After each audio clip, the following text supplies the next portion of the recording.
SSC 2026 ব্যাচের student তোমরা যারা আছো, তাদের এই শেষ মুহূর্তে এসে সবারই একটা বড় ধরনের কনফিউশন লাগে এমসিকিউতে কিভাবে ভালো করবো। ছোট্ট একটা ট্রিক্স বলে দেই। সেই ট্রিক্সটা কি, তুমি যে কোনো একটা সাবজেক্ট প্রথমে চুজ করো। যে ধরো ফিজিক্স তোমার হচ্ছে কঠিন লাগছে, তুমি কি করো, ফিজিক্সে কয়টা এমসিকিউ, 25টা এমসিকিউ, তুমি প্রথমে হচ্ছে 25টা এমসিকিউ একটা পরীক্ষা দিবে ফুল বইয়ের উপরে।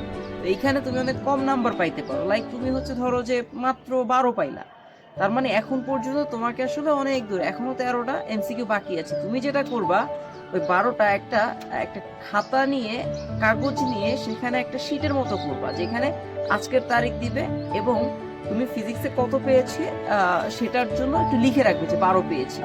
এর পরবর্তীতে কি করবে, তুমি এইটা একটু অ্যানালাইসিস করবে যে এক্স্যাক্টলি কোন কোন চ্যাপ্টারগুলো থেকে ভুল বেশি হয়েছে।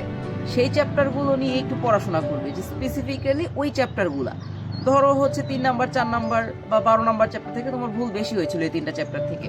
তুমি কি করবে, ওই চ্যাপ্টারগুলোর প্রবলেমগুলো একটু সলভ করবে। এটা মোটামুটি 2 থেকে 3 দিন এটার পিছনে সময় দিবে। পরবর্তীতে আরেকটা পরীক্ষা দিবে 25 মার্কের। তোমার টার্গেট হচ্ছে ন্যূনতম 12 পাইতে হবে। যদি 13 পাও সেটা খুবই ভালো, বাট ন্যূনতম 12 নিচে নামা যাবে না। তো তুমি যদি এরকম 13 পাইতে পারো, আরেকবার সেই পরীক্ষার পরবর্তীতে কি করবে, তুমি আবার একটা অ্যানালাইসিস করবে যে কোন কোন চ্যাপ্টারে ভুল হচ্ছে। এভাবে 12, পরের পরীক্ষাতে 13, 14, 15, এইভাবে একটু কন্টিনিউ করে দেখো। আশা করতেছি তোমরা খুব সহজেই খুব ভালো একটা মার্ক ক্যারি করতে পারবে।